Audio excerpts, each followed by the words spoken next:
Via दुखी जीवना आणि म्हणून केली धर्माची स्थापना। सुखी व्हाया दुखी जीवना म्हणून केली धर्माची स्थापना आणि सत्य मार्ग झालेला या जना काय किती वर्णावे। जगातला प्रत्येक स्तरावरचा मनुष्य सुखी झाला।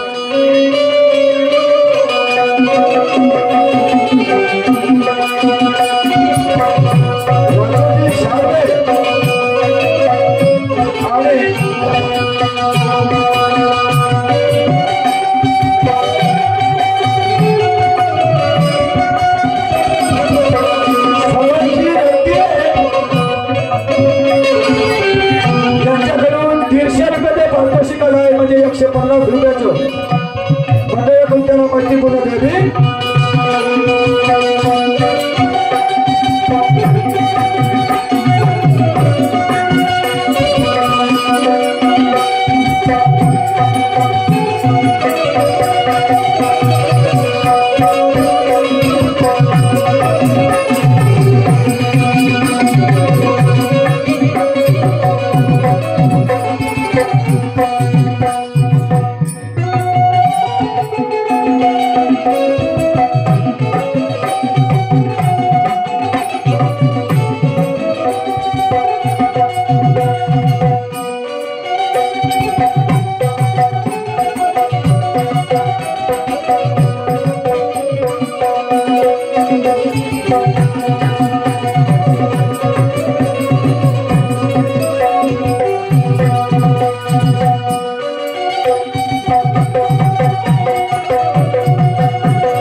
या बोलण्यासाठी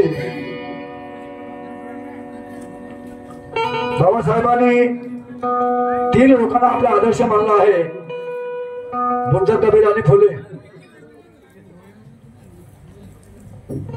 ज्योतिराव फुले, महात्मा ज्योतिराव फुले यांनी सामाजिक क्रांतीचे अग्रदूत म्हणतात त्यांना। मनोवादाच्या विरुद्ध आवाज उठवणारे पहिले महापुरुष। त्याच्या यादी शिवाजी महाराजांनी हा प्रयत्न केला, परंतु शिवाजी महाराजांना संपवलं गेलं फितुरीने, चालबाजीने। तसं अनेक महापुरुषाबरोबर झालं, त्याबद्दल काही वाद नाही। परंतु शिवाजी महाराजांना पुन्हा पुनर्जीवित केलं ते महात्मा ज्योतिराव फुले यांनी। शिवाजी महाराजांची जयंती पहिली साजरी करणारे महात्मा ज्योतिराव फुले, त्यांच्या जीवनावर पोवाडा लिहिणारे पहिले महापुरुष, पहिले कवी महात्मा ज्योतिराव फुले।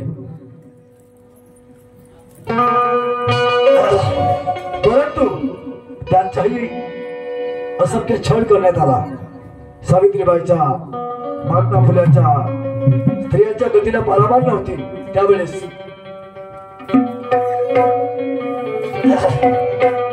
ज्योतिबाने लावली ज्योत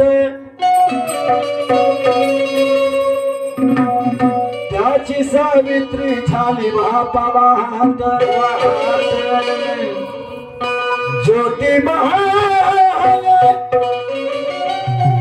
लावली ज्योत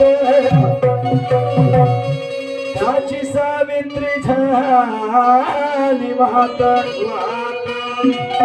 ज्योतिबाने लावली ज्योत त्याची सावित्री झाली मात, म्हणून लिहू लागली अक्षरे हे चमचा फिरवणारे हात। म्हणून लिहू लागली अक्षरे हे चमचा फिरवणारे हात। जिथं वनस्पतीने जाळल्या कितीतरी स्त्रिया जिवंत, बाबासाहेबांच्या संविधानाने या स्त्रीला पोहोचवलं उच्च पदावर। बाबासाहेबांच्या संविधानानं या स्त्रीला पोहोचवलं उच्च पदावर। मग सांगा रे, भार खायला तुमच्या मनुस्मृतीचं लोणचं कोण खाते आता? काय गरज आहे? पण आता परिस्थिती तशीच आहे, सध्या परिस्थिती तशीच आहे. तुम्हाला सांगतो, आता हे भारताचं संविधान बदलण्याच्या मागे लागले आहेत, हळूहळू बदलतच आहेत. आतापर्यंत 500 हजाराच्या वर सुधारणा होऊन गेल्या. तुम्हाला सांगतो, संविधानामध्ये 1000च्या वर सुधारणा होऊन गेल्या. आता म्हणतात हे संविधानच कामाचं नाही आहे. तुम्हाला सांगू, इकडं ते काय म्हणते, कोणती वोटिंग मशीन काय म्हणजे तिला ईव्हीएम नाही का, ती बदला म्हणून लोक बोलत आहेत, पण ती बदलत नाही. तुम्हाला सांगतो, कारण त्याच्यामध्ये सेटिंग होऊ शकते. मशीन आहे, कॉम्प्युटर राईट म्हणून ते हे लोक बदलत नाही. हा, आणि ते का बदलली तर हे पुन्हा सत्तेमध्ये येत नाही, असं चालू आहे. आणि एक दिवस असा येईल, आता मागच्या वेळेस होता ना, अबकी बार 400 के पार नाही का, इथं 200 नाही बुजले, 250 नाही बुजले, अशी परिस्थिती आली. आणि 400च्या पार कधी गेलं तर संविधानातच तरतूद आहे का घटना बदलवता येते. त्याच्याच हे लोक फायदा घेऊन राहिले आणि संविधान बदलण्याची भाषा करून राहिले. पण माझं म्हणणं आहे, संविधान बदलणं एवढं सोपं आहे. सांगा, प्रशिक रामटेके नागपूर यांच्याकडून 100 रुपये मिळाले. धन्यवाद. जय भीम. सन्मानाचा जय भीम. संविधान बदलणं एवढं सोपं नाही, पण जर शब्द बदललं गेलं तर भारत कधी पेटू शकते. संविधान बदलणं एवढं सोपं नाही, पण शब्द बदललंच गेलं तर भारत कधी पेटू शकते. आणि तुमची झोप जर उघडली नाही तर इथल्या कोल्या कुत्र्यालाही शेर झाल्यासारखे वाटू शकते. इथल्या कोल्या कुत्र्यालाही शेर झाल्यासारखे वाटू शकते. आणि मनुस्मृती का पुन्हा लागू झाली तर आमच्या माय बहिणीची अब्रू कधी घटू शकते. मनुस्मृती लागू झाली तर आमच्या माय बहिणीची अब्रू कधी घटू शकते. कारण अशा परिस्थितीत आसारामले भारतरत्न वर्धनाती भेटू शकते. हे लक्षात ठेवा, हे त्याच्यावरच टपले आहेत. आसारामले भारतरत्न कधी देता येईल याच्यासाठीच हे लोक लागले. त्याच्यासाठीच पुन्हा पुन्हा सत्तेमध्ये 400 के पार म्हणतात. आणि ते होणारच, लक्षात ठेवा. मी सांगतो त्या गोष्टी बिलकुल. संविधान बदललं का आसाराम सगळ्यात पहिला नंबर लागल भारतरत्न. काऊन का हे त्याच जातीचे आहेत, जे सत्ताधीश आहेत हे लोक त्याच्या जातीचे आहेत, म्हणून त्याने पहिले भारतरत्न देतील. बिंदास मुकेश रामटेके नागपूर यांच्याकडनं परत 100 रुपयाचं पारितोषिक आहे. मंडळाकडून त्याला मैत्री बोलत जाय भीम. आणि म्हणून